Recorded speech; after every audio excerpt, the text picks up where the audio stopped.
And so Congress passed a bipartisan farm bill that is going to make a big difference in communities all across this country.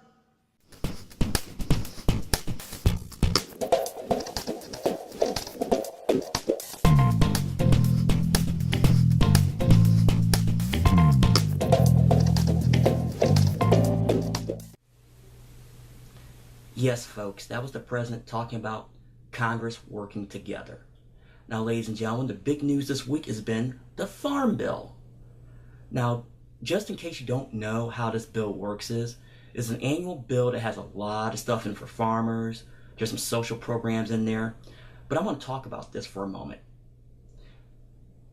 This bill normally doesn't take this long to get passed. They've been working on it for a long time, and there's been a lot of obstruction with it.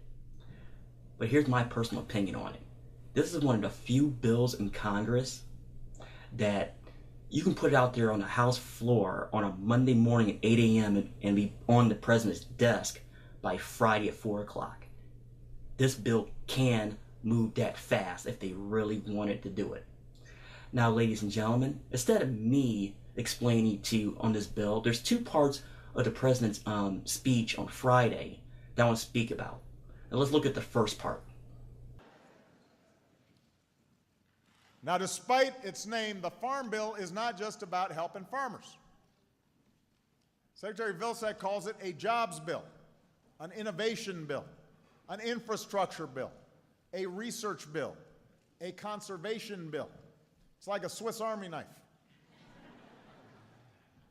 So that's why this Farm Bill includes things like crop insurance, so that when a disaster like the record drought that we're seeing across much of the West hits our farmers, they don't lose everything they've worked so hard to build. This bill helps rural communities by investing in hospitals and schools, affordable housing, broadband infrastructure, all the things that help attract more businesses and make life easier for working families. This bill supports businesses working to develop cutting-edge biofuels, like some of the work that's being done here at Michigan State. That has the potential to create jobs and reduce our dependence on foreign oil. It boosts conservation efforts so that our children and grandchildren will be able to enjoy places like the Mississippi River Valley and Chesapeake Bay. It supports local food by investing in things like farmers markets and organic agriculture, which is making my wife very happy. And when Michelle's happy, I don't know about everybody being happy, but I know I'm happy.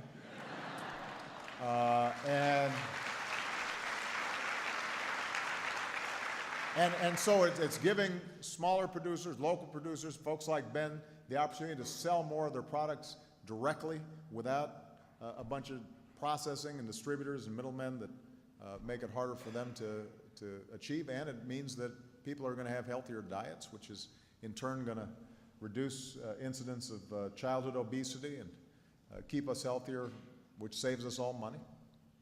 It does all this while reforming our agricultural programs. So this bill helps to clamp down on loopholes that allowed people to receive benefits year after year, whether they were planting crops or not. And it saves taxpayers hard-earned dollars by making sure that we only support farmers when disaster strikes or prices drop. It's not just automatic. You know, I try to give them the benefit of the doubt. But looking at that bill, there's a lot of pork in it. Now, ladies and gentlemen, I know they always put stuff like that in the bills, and that needs to go away too. But that's a different topic for a different day. But you look at some of the pet projects in there, you have like your miscellaneous stuff, but it flipped me out about, of all things, Christmas trees. That's right, ladies and gentlemen. When I saw that on CNN, some of the stuff they put in there, and they brought Christmas trees, I thought they were joking. Until I went and looked at the bill itself. And ladies and gentlemen, it's in there. Now, on the second part of the interview, or speech, excuse me, here's the president talking about this particular social safety net program. The second thing this Farm Bill does that is huge is help make sure America's children don't go hungry. Now, and this is where Debbie's work was really important.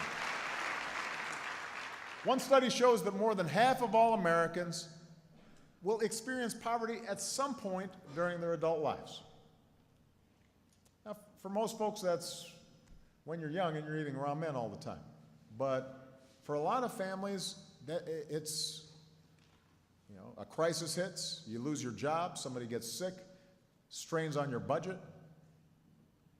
You have a strong work ethic, but it might take you 6 months, 9 months, a year to find a job. And in the meantime, you've got families to feed. And that's why for more than half a century, this country has helped Americans put food on the table when they hit a rough patch. Or when they're working hard but aren't making enough money to feed their kids. They're not looking for a handout, these folks, they're looking for a hand up. A bridge to help get them through some tough times.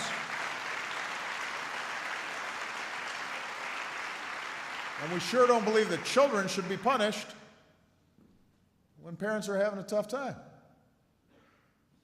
As a country, we're stronger when we help hardworking Americans get back on their feet, make sure that children are getting the nutrition that they need so that they can learn what they need in order to be contributing members of our society. And that's the idea behind what's known as the Supplemental Nutrition Assistance Program, or SNAP. A large majority of SNAP recipients are children, or the elderly, or Americans with disabilities.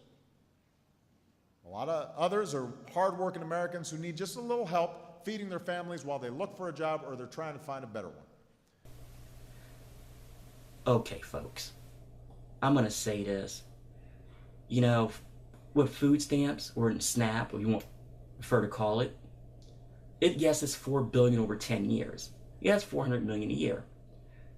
Now, ladies and gentlemen, I know people personally that get that particular benefit, and they're getting hurt hard. As an example, I personally know someone that was getting $450 a month in that particular subsidy for them, whereas in the SNAP program. Now they're all the way down to $150. That's a huge swing. Now I know that the president said he fought to save it, and overall they said it was a 1% cut. But an example I gave, that's a little bit of an extreme. But keep in mind, this is going to be a big topic of discussion for the next weeks and months. And for folks who might be watching out there that had it already cut, please leave a comment below and let me know how you feel about it. Because believe me, this bill, as good as it can be at times, is a total and complete mess. And we'll be right back. Hey everybody, Lance here. Last week I talked about some big things coming on the show. Now next week, the app for the show will be ready, so stay tuned for further updates. We're back, ladies and gentlemen. You're probably wondering why Time Warner's logo is on the screen right now. Now, ladies and gentlemen, you might not know this, but there's a good chance they might be getting dismembered, and let me explain.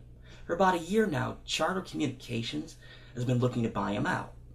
Now, the reason I'm bringing this up is Comcast is also involved, because they might pick up some of the markets. Now, you're probably wondering, why in the world am I talking about a big-time business merger on a politics show? The reason why is net neutrality. Now, just in case you hasn't been following that specifically, the court ruled in favor of the companies. And basically what they mean, they can restrict your bandwidth, or at least potentially do it. Like as an example, Comcast, if they start buying out getting Time Warner markets, and I'm in one, let's say for instance, they can start restricting what I can do. And that is huge for me and you, the viewers. And let me explain why. If you stream a lot, they can restrict you and or block you altogether.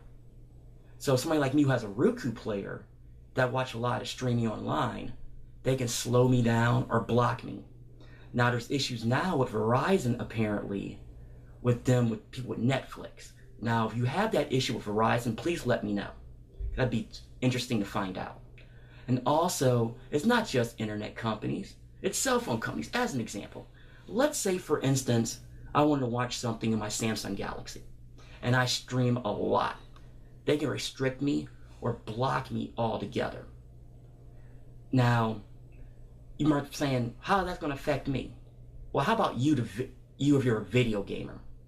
And I'm not talking about just jumping on, PlayStation or Microsoft's Xbox, and that's all. And I'm not going to talk about Xbox. That's a whole different topic. But I will say this: what are you online a lot with your games, or better yet, what are you do a lot of MMO online, and you need the bandwidth just for what's going on in the game and the graphic itself. This has major repercussions on what could happen. Now, it remains to be seen as the Supreme Court takes up this case. Now, reports I've been seeing is that's not going to happen at all. So, this is one of these situations where everybody needs to get up like we did with, we had the whole issue with SOPA and Pippa, a couple years back. And keep in mind, ladies and gentlemen, this will affect every single one of us. So this is an ongoing story, so stay tuned on what happens. And we'll be right back. We're back, ladies and gentlemen, with the final segment. Now, ladies and gentlemen, it's time for some social commentary from Lance. Now, this news got kind of buried this week because of the Farm Bill. But you know, Ethan Couch, and just in case you don't know what that name is, that is the rich kid that killed 4 people and injured severely 2 others down in Texas. Now, he got totally off. Now I'm going to say this, and I'm going to keep it clean. What in the world is wrong with our society? I mean, I don't play armchair law very often. I'm going to here. This looked very cut and dry, and he was guilty. Now, people are up in arms, and justifiably so, that he got off. Because his family's rich. Now, his family is said they're going to send him someplace in California that costs $450,000 for rehabilitation. And just for the record, ladies and gentlemen, he got 10 years probation, which is very, very light. Because I got news for you. If that was you, my viewer, or yours truly, we're under the jail. Bottom line. And I got big issue with that. Now the judge, Jean Boyd, is just as guilty in this. Now I've seen everything from she did the right thing, or she needs to, all the way to she needs to be disbarred. Now I'm leaning towards the disbarment, because how can you make a ruling like that at all? I don't understand it. And it wasn't a jury trial. You made that decision on your own. And I did a quick look on Texas's website. You know, her term is up on December 31st this year. And that tells me one thing. She's in an election year. Now, I don't think it was an election year move, but it might be, especially if somebody can give her a ton of money to run again. So, ladies and gentlemen, like I said, what is wrong with our society to make that type of ruling? We need to look at ourselves.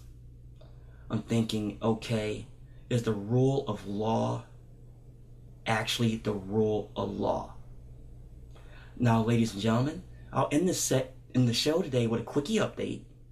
Now, as you've seen in the mini commercial I just did, that the app should be ready next week, and that is the plan. Now, I'll post over my Facebook page when it gets closer and closer and where you can get it from. Now, at the moment, it's going to be Android only. So people with the Apples, it's coming, but it's going to take me a little bit more time as far as configuration. Now, ladies and gentlemen, that is it for this week. I thank you for watching, and always be careful, and remember, fear the root.